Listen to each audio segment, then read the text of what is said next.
ಶ್ರೀ ಕ್ಷೇತ್ರ ಧರ್ಮಸ್ಥಳ ಸಂಸ್ಥೆಯ ಗ್ರಾಮ ಅಭಿವೃದ್ಧಿ ಯೋಜನೆ ವಾತ್ಸಲ್ಯ ಕಾರ್ಯಕ್ರಮದಡಿ ಮನೆ ನಿರ್ಮಿಸಿಕೊಟ್ಟಿರುವುದು ನಿಜಕ್ಕೂ ಶ್ಲಾಘನೀಯ ಕಾರ್ಯವಾಗಿದೆ ಎಂದು ಡಿವೈಎಸ್ಪಿ ಲೋಕೇಶ್ ಅಭಿಪ್ರಾಯಪಟ್ಟರು.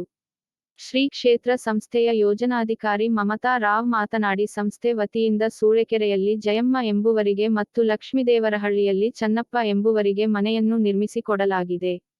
ಈ ಫಲಾನುಭವಿಗಳಿಗೆ ಇಂದು ಮನೆಗಳನ್ನು ಹಸ್ತಾಂತರ ಮಾಡುತ್ತಿದ್ದೇವೆ ಎಂದರು. ಈ ಕಾರ್ಯಕ್ರಮದಲ್ಲಿ ಧರ್ಮಸ್ಥಳ ಸಂಸ್ಥೆಯ ಮೈಸೂರು ಪ್ರಾಂತ ಜ್ಞಾನವಿಕಾಸ ಯೋಜನಾಧಿಕಾರಿ ಮೂಕಾಂಬಿಕಾ, ಅರಸೀಕೆರೆ ತಾಲ್ಲೂಕ್ ಶ್ರೀ ಕ್ಷೇತ್ರ ಧರ್ಮಸ್ಥಳ ಗ್ರಾಮಾಭಿವೃದ್ಧಿ ಯೋಜನಾಧಿಕಾರಿ ಅಕ್ಷತಾ ರೈ, ಜಿಲ್ಲಾ ಜನಜಾಗೃತಿ ಸದಸ್ಯರುಗಳಾದ ಕೇಶವ ಪ್ರಸಾದ್, ಎಚ್.ಡಿ. ಸೀತಾರಾಮ್, ಸಂಸ್ಥೆಯ ಕೃಷಿ ಅಧಿಕಾರಿ ಗುರುಮೂರ್ತಿ, ಸಂಸ್ಥೆಯ ವಲಯ ಅಧಿಕಾರಿಗಳಾದ ಶ್ವೇತಾ, ಸಂಗೀತ ಉಪಸ್ಥಿತರಿದ್ದರು.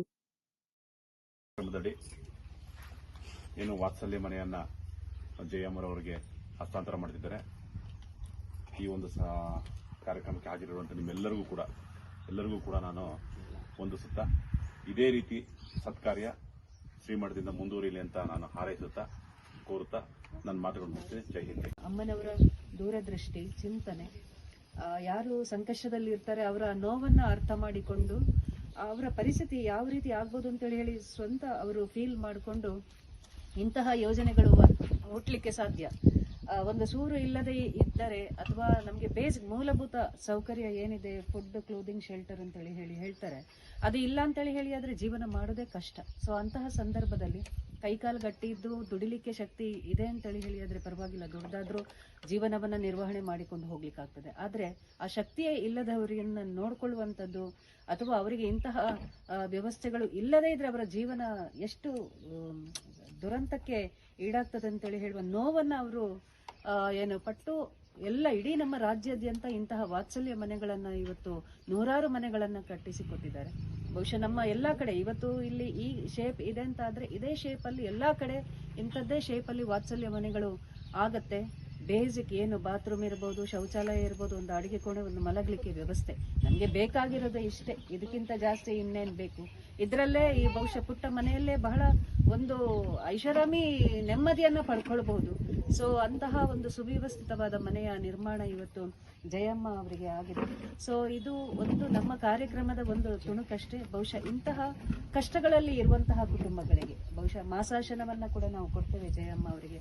ಅದರ ಜೊತೆಗೆ ಅವರ ಬೇಕಾಗುವಂತಹ ಪಾತ್ರೆಗಳು ಅಥವಾ ಬೆಡ್ಶೀಟ್ ಇರ್ಬೋದು ಅಥವಾ ಉಟ್ಟುಕೊಳ್ಳಿಕ್ಕೆ ಬಟ್ಟೆಗಳಿರ್ಬೋದು, ಇದನ್ನ ಪ್ರತಿ ವರ್ಷ ಒಂದೊಂದು ಕಿಟ್ನ ರೂಪದಲ್ಲಿ ಜಯಮ್ಮ ಅವರಿಗೆ ಕೊಡ್ತೇವೆ. ಹಾಗೆ ಫುಡ್, ಪೌಷ್ಟಿಕತೆ, ಅಂದ್ರೆ ಸಾಮಾನ್ಯವಾಗಿ ಹಾಲು ಮೊಸರು ಕುಡಿಯುವುದು ಅವರು ಮಾಡಲ್ಲ, ಅದಕ್ಕೋಸ್ಕರ ಪುಷ್ಟಿ ಅಂತೇಳಿ ಹೇಳುವಂತಹ ಪೌಷ್ಟಿಕ ಆಹಾರವನ್ನ ಒದಗಿಸುವಂತಹ ವ್ಯವಸ್ಥೆ ಇವತ್ತು ಅಮ್ಮನವರು ಮಾಡ್ತಾ ಇದ್ದಾರೆ. ನಿಜವಾಗಿ ಇದೊಂದು, ಯಾಕಂದ್ರೆ ಎಷ್ಟೇ ಆಯುಷ್ಯ ಭಗವಂತ ಕೊಟ್ಟಷ್ಟು ಆದ್ರೆ ಇದ್ದಷ್ಟು ದಿವಸಗಳ ಕಾಲ ಬಹಳ ಸಂತೋಷದಿಂದ ಜೀವನ ನಿರ್ವಹಣೆ ಮಾಡಬೇಕು.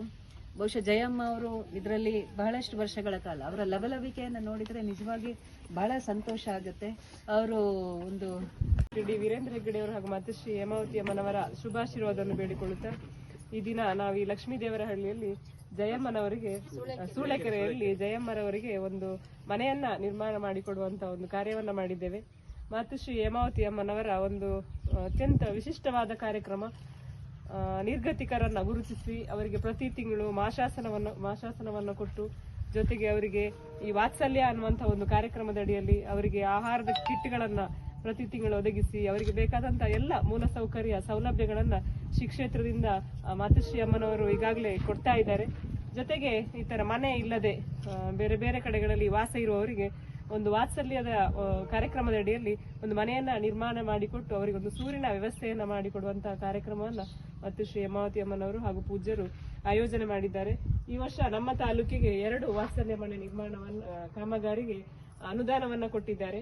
ಒಂದು ಮನೆ ಈಗಾಗಲೇ ನಾವು ಸೂಳೆಕೆರೆಯಲ್ಲಿ ಮಾಡಿದ್ದೇವೆ, ಇನ್ನೊಂದು ಮನೆಯನ್ನ ಇಲ್ಲಿ ನಿರ್ಮಾಣ ಮಾಡಿದ್ದೇವೆ. ಟೋಟಲ್ 4 ಮನೆ, ಕಳೆದ ವರ್ಷ 2 ಮನೆಗಳನ್ನ ನಾವು ಮಾಡಿ ಹಸ್ತಾಂತರ ಮಾಡಿದ್ದೇವೆ. ಇವತ್ತಿನ ಈ ಒಂದು ವಿಶೇಷ ಕಾರ್ಯಕ್ರಮ ಇದೊಂದು ಪುಣ್ಯದ ಕಾರ್ಯಕ್ರಮ ಅಂತ ಹೇಳ್ಬೋದು.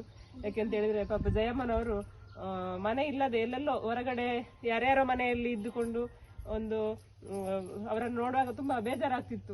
ಒಂದೇ ವಿಧವಾದ ಪರಿಸ್ಥಿತಿಯಲ್ಲಿ ಇದ್ರು ಅವರು.